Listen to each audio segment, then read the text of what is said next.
Sheriff, you back again? How many of these bills y'all got? I mean, we're just racking them up, huh? Almost as good as LSU this week. So we'll start off having a little fun with a proclamation, and then we'll bring the Orleans delegation to talk about the Sewage and Water Board. And I would just again remind everyone that what today symbolizes is the continual promise that we made the people of the state of Louisiana, not only me, but many of the legislators that are here today as well, in working through public safety issues, working through educational issues to let teachers teach, and then working through economic issues as well. And so now we'll start off with a little bit of fun. How about that, huh? All right.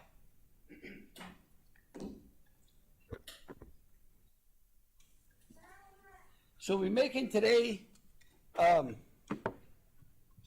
not on Herb Day, huh? How about that?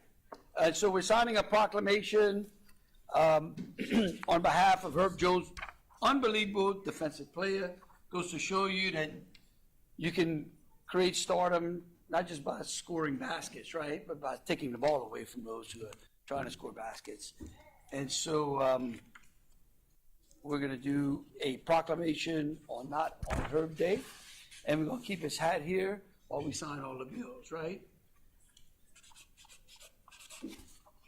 It's too bad we couldn't have got Herb here.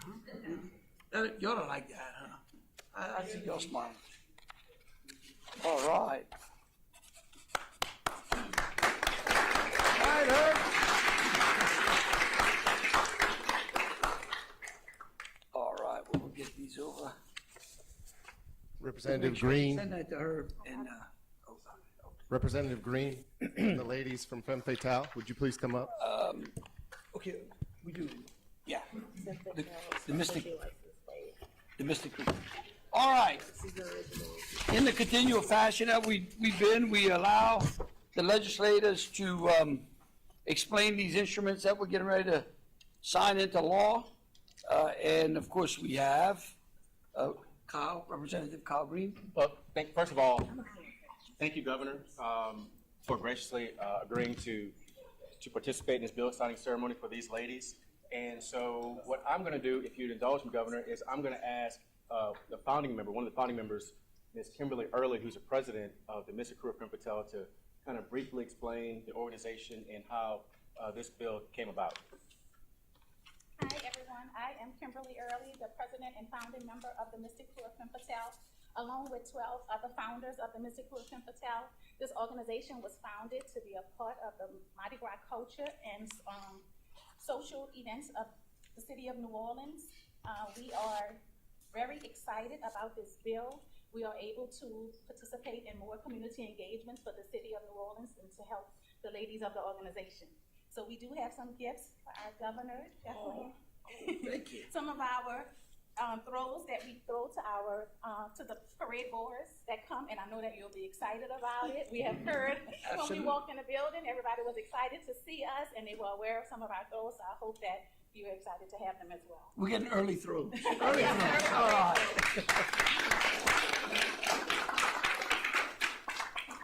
All right. Sign these, and we'll give. How about we give the crew first? Huh? Absolutely. There you Thank go. you. All right. And then Carl. Thank you, Governor. Anyone else? Do we have any others that we have?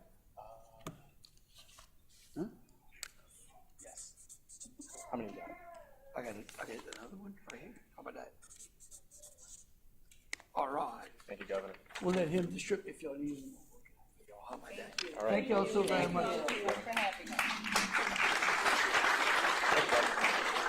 Will the Orleans delegation and the Surgeon Water Board Task Force please go to the table?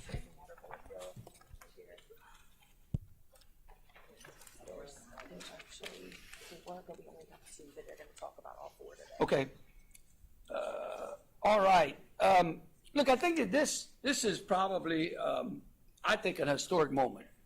Some very, very important pieces of legislation that will begin to correct the problems and the deficiencies that we know all exist at the Sewage and Water Board. What's amazing is that anyone you talk to And the city recognizes that there are some deficiencies there. And in the times that we've met with the Orleans delegation, they have recognized that too. And so the transition committee and the committee that we put together to look into ways that we could improve the deficiencies at the Sewage and Water Board found three key areas. One was billing, one was drainage, and the other was operation. And so the bills that we are going to sign today and that are becoming law deal with all three of those. And then the first one is going to be yours, Stephanie? Yes. That's right. Okay, you want to? Look, Governor, I really appreciate your leadership on this issue. My colleagues that stand behind me, we have been working tirelessly on this for years. This represents a huge step forward. The billing piece is so crucial in restoring trust in the sewage and water board system for the residents of New Orleans. This is going to offer such a relief for those residents. I appreciate all of my colleagues who stand behind me. We have worked in a bipartisan fashion in looking to resolve this issue. Thank you, Governor, for your attention on this issue. It has been crucial in galvanizing everyone and getting those conversations to the finish line. And this represents a huge step forward for us. And thank you to our council members at home for helping us with this issue as well. Again, my thanks to you, because you're the one that said this is going to be a priority. We're going to help get this on the right track. And so for your leadership and my colleagues behind me, thank you. Absolutely. And look, I appreciate all of the legislators behind us in working with this. And on this topic, I know that we've got this bill here, which deals with the billing. We have one from Senator Harris that fixes the drainage portion, right? There you go. Where you were, son. And then also Senator Harris and Senator Hilfrey have one that works on the overall operation and planning. What's that? Oh, yeah, Willard. Yeah, Willard, where's yours? Which one? Oh, those are two that we don't have yet? Yes. Okay, you want to just explain? Yeah, go ahead. Absolutely. Well, certainly I appreciate your attention to Sewage and Water Board, Governor Landry. In the city of New Orleans, Sewage and Water Board is a major quality of life factor. People in the city get sticker shock when they open their water bills, and that should not be the case. When you go to a grocery store, Governor, the clerk doesn't charge you for how much they think your cart costs. They ring each item up, and then you pay for what you actually buy. The same should be true for Sewage and Water Board bills. So my bill is pretty simple and straightforward, Governor. All it says is that the Sewage and Water Board can only bill for actual consumption. No more estimated bills. So that's what my bill does. And again, I appreciate your partnership on this legislation and everything related to Sewage and Water Board. Thank you.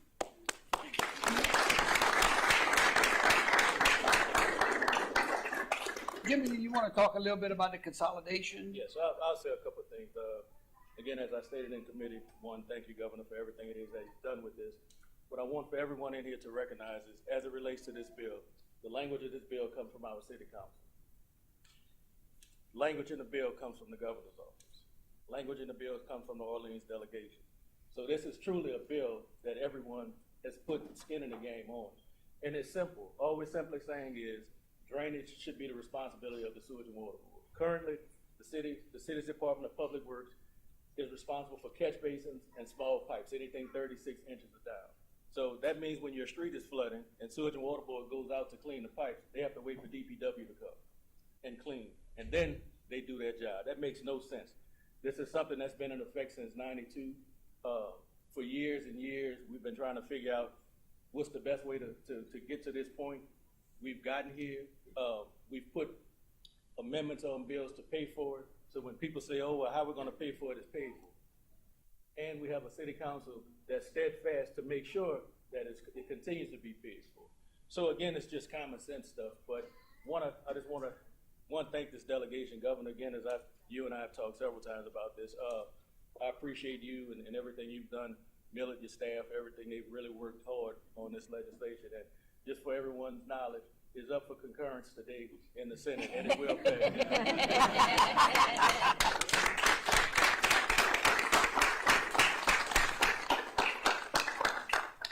This is how Jimmy absolutely guaranteed that it was gonna be concurrent.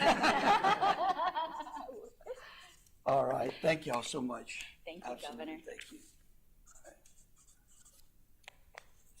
We can do one for y'all. We'll get one for each one of the delegation members.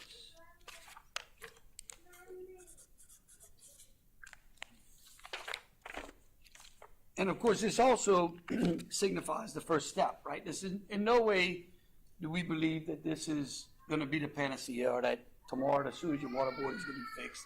But this is a committed effort on the delegation and the city council and my part, to address some of the problems that are plaguing the city. There we go. All right. Thank y'all so much. Thank All right, you. thank y'all.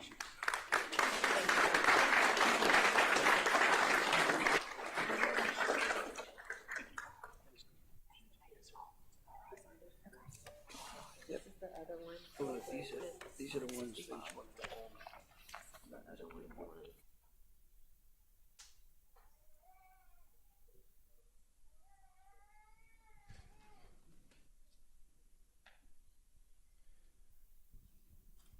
Next up, Representative Bro, House Bill 651.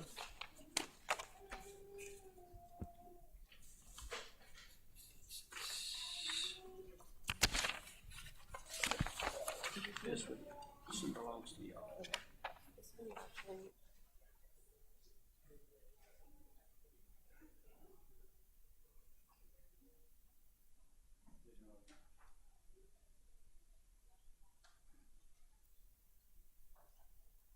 Representative Bro, this is continued down our path of trying to control insurance costs. Correct, Governor. Yeah, this deals with the Fraudulent Insurance Act, and what it does is it adds an additional provision to the Fraud Act where if someone provides a fraudulent invoice or any type of document, whether it's an insurance claim, whether it's the insured or the insurer, they would be under this. They would fall under this act, and the department would have ability to subpoena those records and further review and hopefully prevent more insurance fraud, which costs us all in our premiums.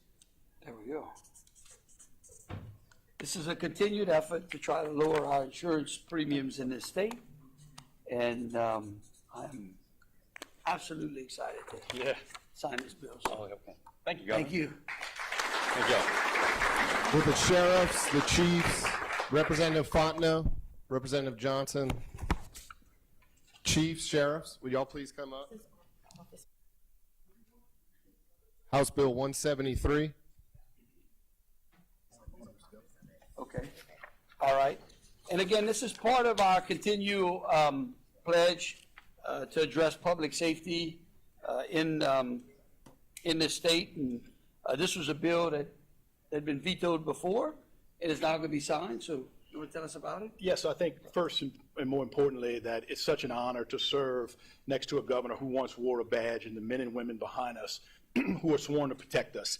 I think you see across America that violence on police officers continue to rise, and there was a delicate balance of finding a safe distance for police officers to be able to do their job, both for them and the person that they are affecting an arrest on. So certainly working with the governor's staff and himself and the law enforcement professionals, we think this is a good place to fall. This is a bill that's enacting all across America that gives our police officers a peace of mind and a safe distance to do their job. Make it Louisiana safe. There you go. One for Sheriff Fabian, one for y'all. How about Mike? All right. Thank you, sir. Thank you. Sheriff, thank you so much. Absolutely. All right, thank you. All right. So much we like to get over. Next bill is House Bill 64 by Representative Stagney dealing with nitrous oxide. Will the families please come up?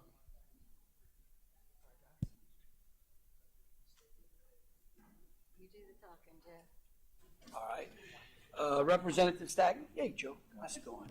Appreciate And it. did you have some family? Yeah, some family. You know who's Thank you, Governor.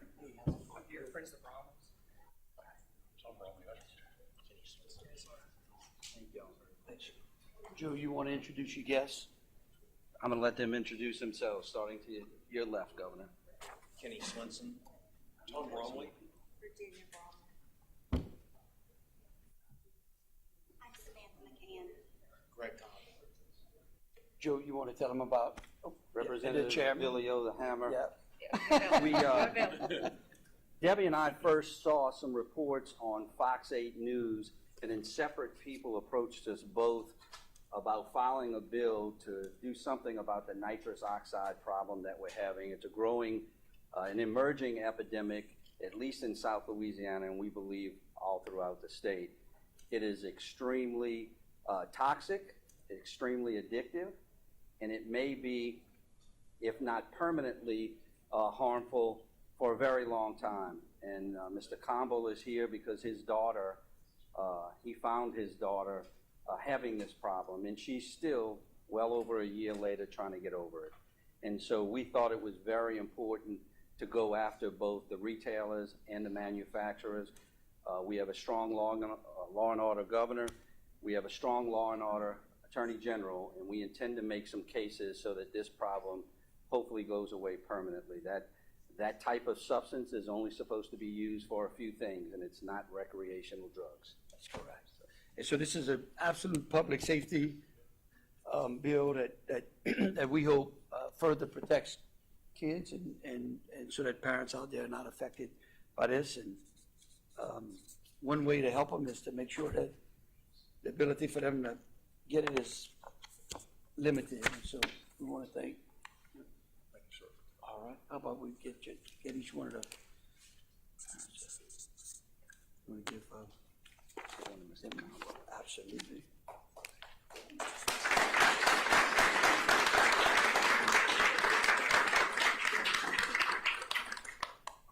All right.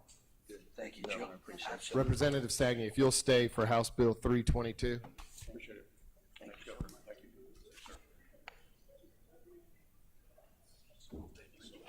Thank you.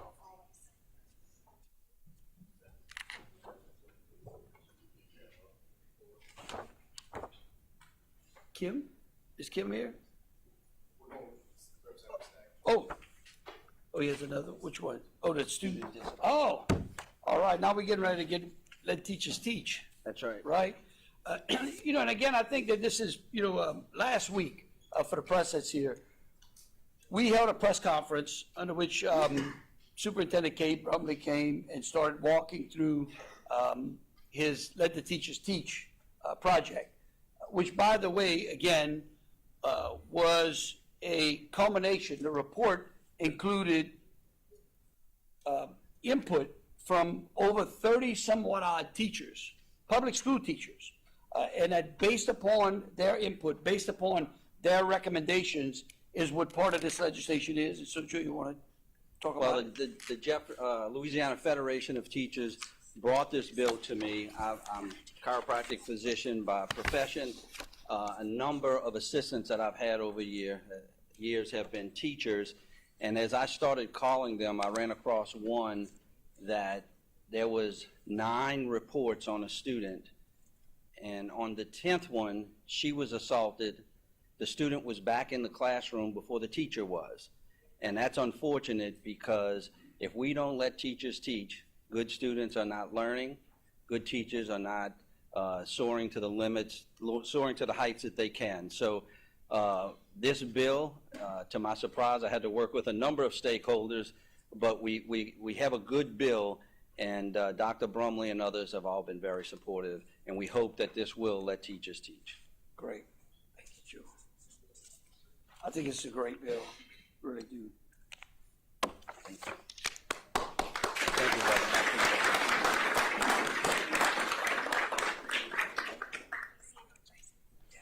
Representative Bayham, House Bill 125. Oh, you want to come right here? Okay, hold on. Great. I can't hold on. Let's see something. Where? There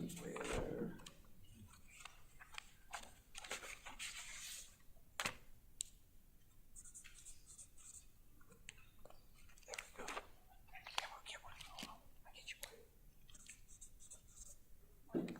Here. You want to give it to me? There you go. All right. You want one? RTA. Hey, how's it going? Good. Let's see where we at here. This one is.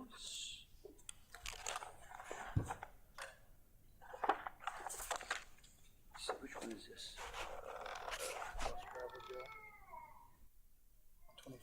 125. Okay. All right. Mike?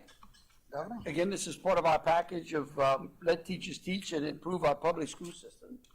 No? No, This is, which one is this? for the assault of bus driver, you double the penalties. Oh, yeah, well, that's, they in part of the school system. It's transit, but. Trace, there you go.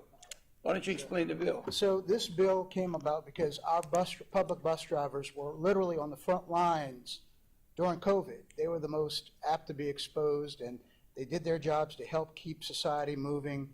And unfortunately, during that same period, there was an uptick on violence in some of our bus drivers.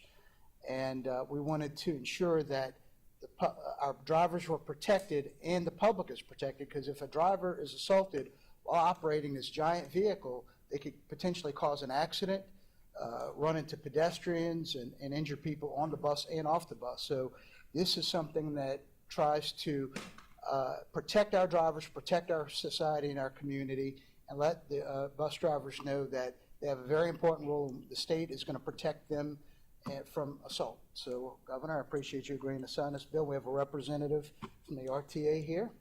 Hi, I'm Mark Raymond Jr. I'm the chairman for the RTA. And one of the main complaints that we get is that our operators feel like they are under attack. And to see that we are taking steps to make them feel safe, make them feel heard and seen is really important. And that's why I'm here today. So thank you, Governor. And I think this is, again, part and parcel of additional bills, like we talked about, discipline in the classroom, respect for teachers, respect for bus drivers. It just seems that society as a whole has lost some respect for those that are out there trying to care for them, educate them, or even transport them. So, absolutely. There you go. Governor, My pleasure. And it's my first bill. is that your first bill, too? First bill. All right, well, we'll give you that one.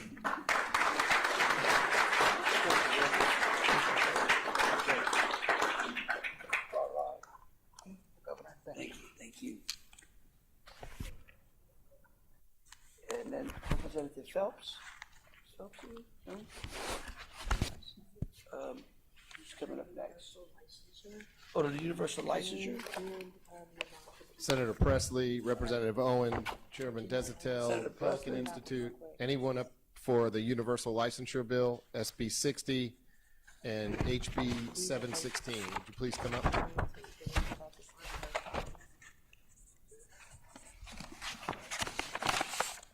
Okay.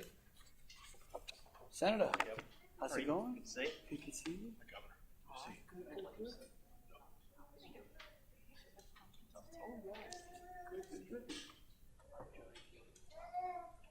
Senator?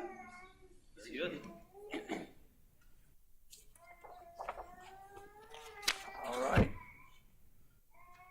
Universal, now this is part of our economic package. Senator, you want to explain that Yeah, to the press? absolutely. So what we're trying to do here is make sure that Louisiana is open for business. So we know that there are qualified people that want to live in Louisiana that are qualified for occupational licenses in other states. And so what we're simply doing is allowing them, if they have a clear ability to do their job, they've done it for a period of time, and they have no background check issues, that they can come to Louisiana and continue to be a hairdresser or a barber or whatever occupation that you have, a plumber. I think it's a really important step in the right direction. We appreciate your leadership, Governor, in making sure that Louisiana is open for business. Well, Senator, I want to thank the legislature, because this, I believe that this was one of the bills that evaded the state for a long time. This starts to remove the barriers of entry for those people around the country that are looking for places to live and want to go and employ their trade. This helps us. This makes Louisiana open for business. It creates a welcoming mat for professionals and other skilled persons to come in and be a part of a great economy we're going to build here. Right there, Chuck? Yes, sir, Governor. I just want to thank you for your leadership. Thank the Pelican Institute and your staff for working on this. Our doors are going to be open for people to come home to Louisiana, Governor, as you said. Thank you, Chuck.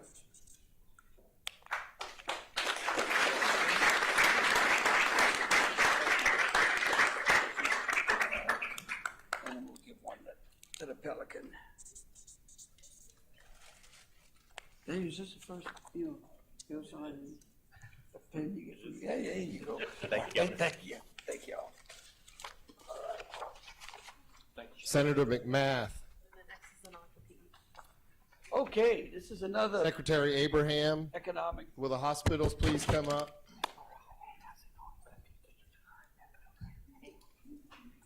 Doctors, this is for SB 165.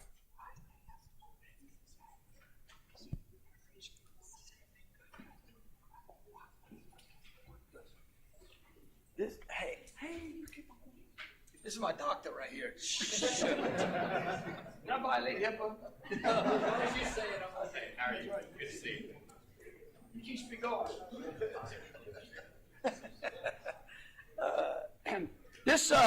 I want to. I think this is a very important bill, and it's been an issue that has evaded the medical community for quite some time now. And I want to say thank you to Senator McMath and the legislature for finding a common sense solution to ensuring that doctors have the ability to move throughout their practice around the state of Louisiana, because we all know that right now in the healthcare sector, it's hard to find professionals. We've got a shortage of nurses, of doctors, of PAs, and whatnot. And so, Senator, you want to? Yeah, thank you, Governor. So what we did with Senate Bill 165 is it puts restrictions on physician non-competes. This is something that has been tried in one shape, form, or fashion for the last several years, and we were able to get it across the finish line. I don't think it received one no vote. It'll benefit physicians, it'll benefit the patients, the people of Louisiana, and it'll make Louisiana a more attractive place for physicians as we continue to grow this state in one shape, form, or fashion. And I got to tell you, I have to thank everybody here behind me. This bill was a product of countless hours, meetings, phone calls, and in particular, Secretary Abraham, Dr. Abraham, his input and his support really helped shape this bill and to what we're signing today. So I want to thank everybody that was a part of it. Thank the governor, and this is going to be great for Louisiana. And I think, again, to echo what Senator McMath is saying, is that behind us is not only the leadership of Secretary Abraham and his staff, but also represented behind us, I think almost all of the major network players, even in the rural healthcare sector, in OSHAs, in FMOL. And so, again, I want to compliment them for actually getting to the table, rolling their sleeves up, understanding that this is an issue that affects the economic viability of the state as well. And so it is my pleasure to sign this bill today.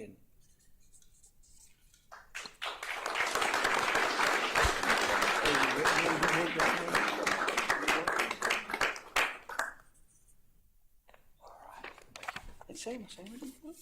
Yes, sir. Oh, no. Okay.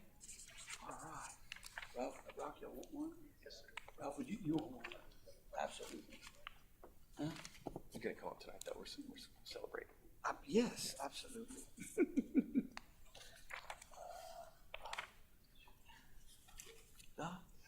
Of course you can. I'm taking all my vitamins too. Okay. All right. Thanks again, If anyone needs some more, we'll get some. We'll make sure anyone needs some. Absolutely. All right. Let's see. Yeah, thank you. All right. Let's see. Thank you so much. Senator Connett, Commissioner Strain, the crawfish processors, would y'all please come up for SB 166, seafood safety?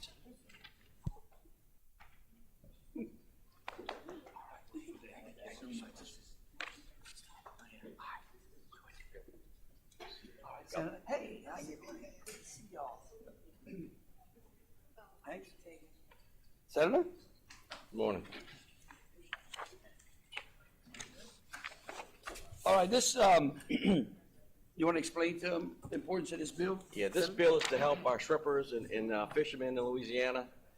For years, you go to the supermarket and you see a package of Boudreaux's crawfish or somebody's shrimp, and it has Boudreaux's recipes and crawfish etouffee, and you look at the back of the label, it says product of China.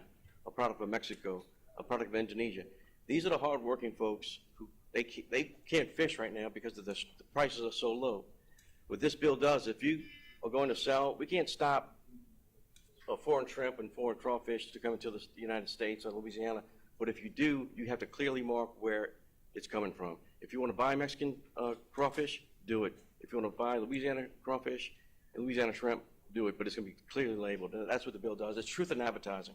And I think it starts to put into place the fact that the quality of the seafood in Louisiana is above board. I mean, it's first class. And you wouldn't go down to an auto dealership and buy a Mercedes for, a Honda price. And I think, like Senator Connick said, is that if you want to purchase seafood from other countries, no problem. You should know what it is. But for the hardworking men and women in Louisiana who ply their trade on the Gulf Coast, we want to make sure that the quality of the seafood that is labeled in those stores, that people understand exactly what they're purchasing. So, Governor, I want to thank Senator Fred Mills and the people of the Seafood Task Force who pushed this legislation. This is one of a small step of many that we need to do to help these fishermen survive. Yeah, great.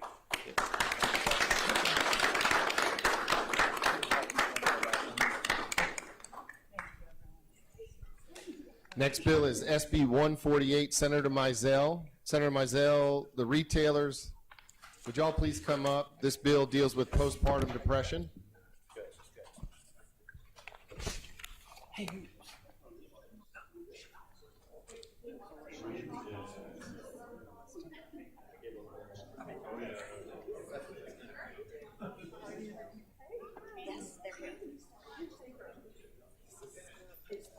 Hello, sir.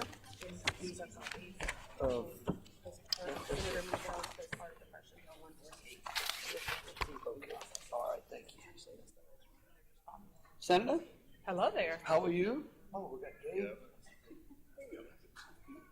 How you doing? Great.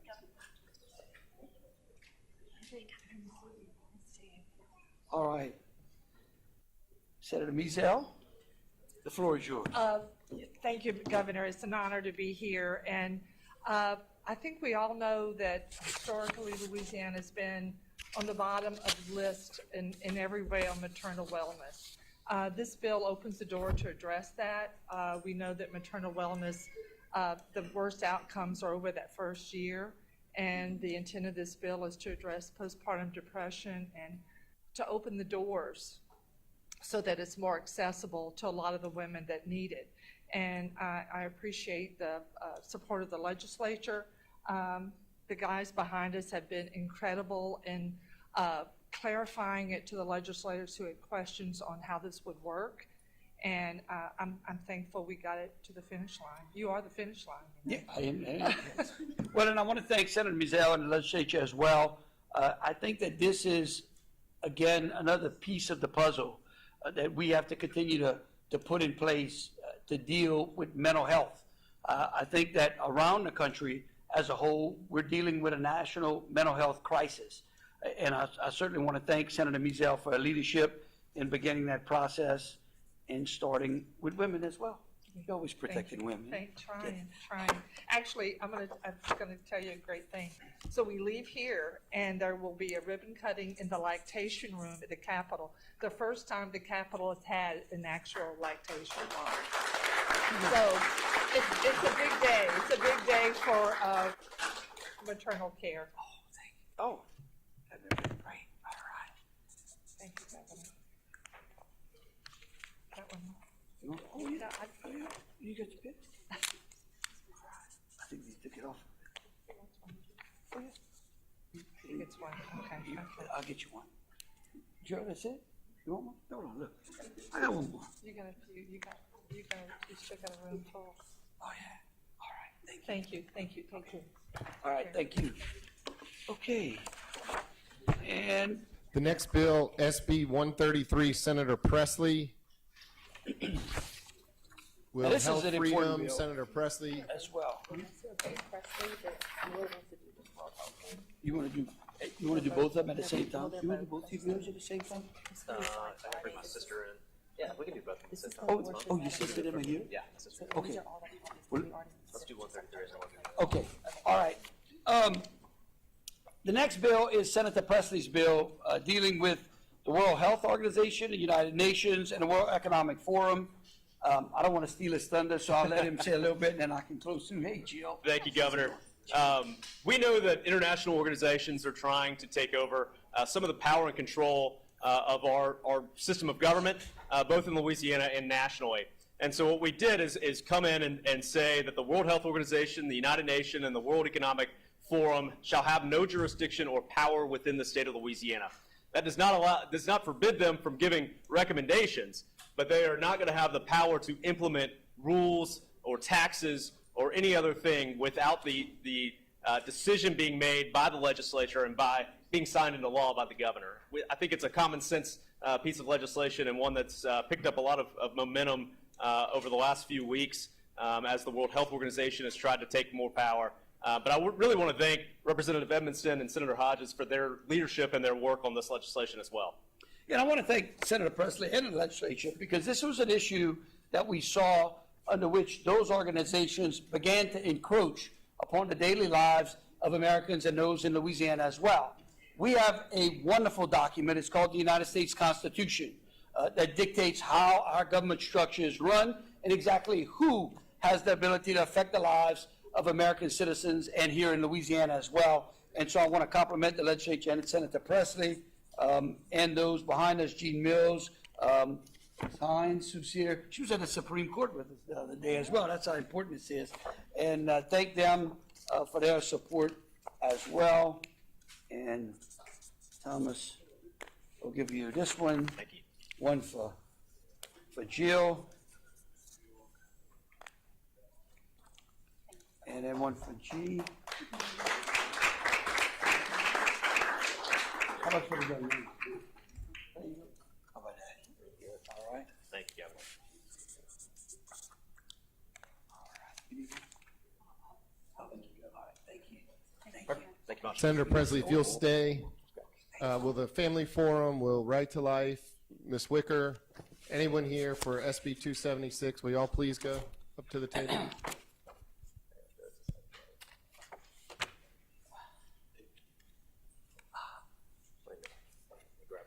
Oh, yeah.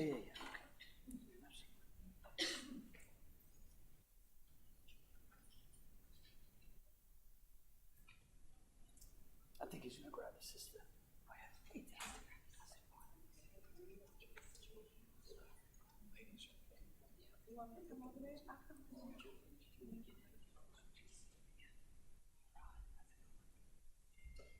One moment as we grab some very special guests.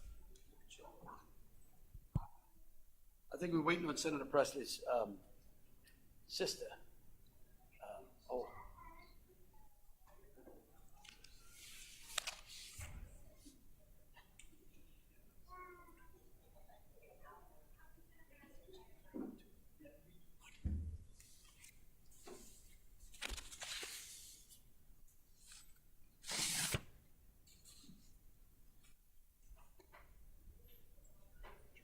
All right.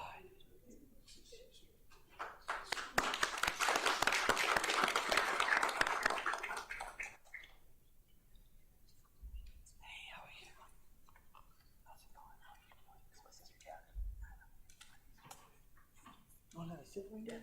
Why don't you sit? Okay, I'm gonna scoot. All right. This is an important piece of legislation. It's tricky. Oh, you. Why don't you put your sit right there. There you go. This is where it counts, right? She has a pen. Senator? Yeah, Governor, this piece of legislation was brought in honor of my sister Catherine and my niece Josephine. Catherine was the victim of a terrible domestic violence attack when Josephine was in utero about 12 weeks along. Her husband at the time attempted to kill Josephine by placing abortion pills, misoprostol in particular, into her drink. Catherine drank the first one, a large portion of it, and realized that she was having a medical emergency.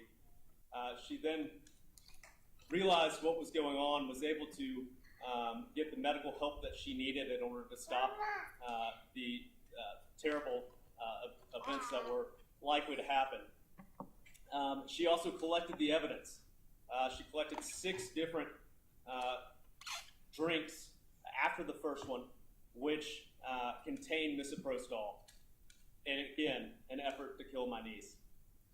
This bill initially was to deal with the after effects of the crime. We created the Criminal Coerced Abortion Act, which provides that during the first trimester of a woman's pregnancy, if an individual does this to them, they will serve no less than 5, no more than 10 years and have a fine.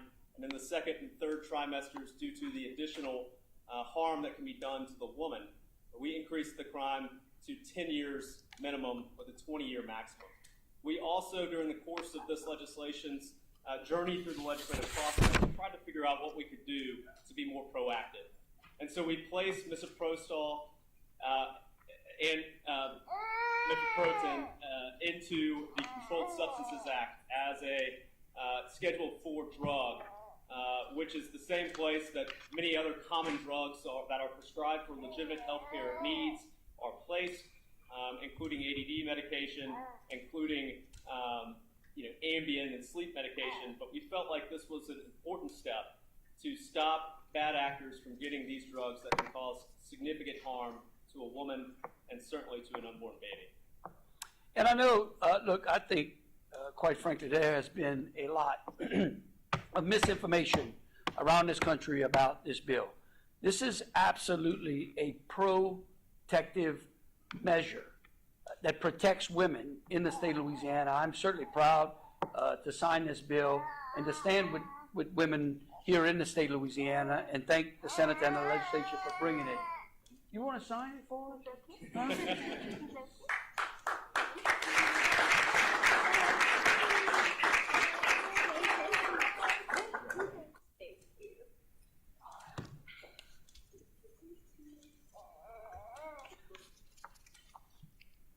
And while it's not only personal to Senator Presley, it certainly is personal to many of the women around the state that know now that if people out there would take advantage of them this particular way, they're going to go to jail. That's right. Well, and I also want to be very clear. When these drugs are needed for legitimate healthcare reasons, doctors, nurse practitioners, and physician's assistants will continue to be able to prescribe these medications for legitimate healthcare needs. Abortion is already illegal in Louisiana. These drugs will continue to be able to be dispensed when it's for a legitimate healthcare need that is not an elective abortion. That's right. And it's protect unborn. Absolutely. Thank you, Governor.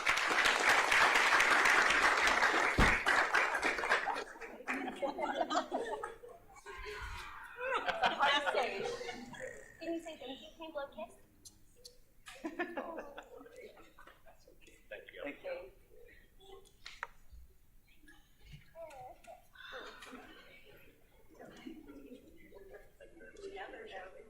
All right, I think that concludes the bill signing. Sure. Governor, you said that Senator Hodges' towards the admissions bill was about higher ed. There's some concerns that it could affect increased accreditation.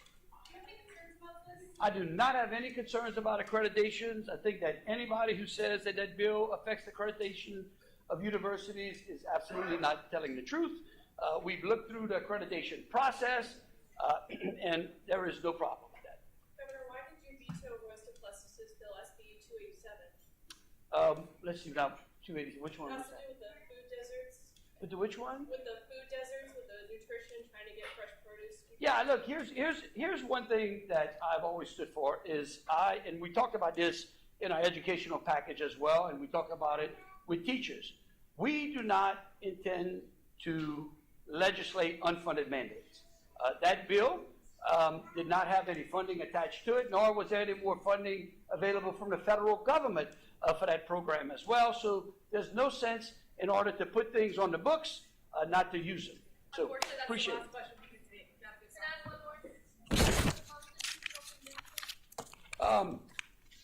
You're gonna have to ask the legislature.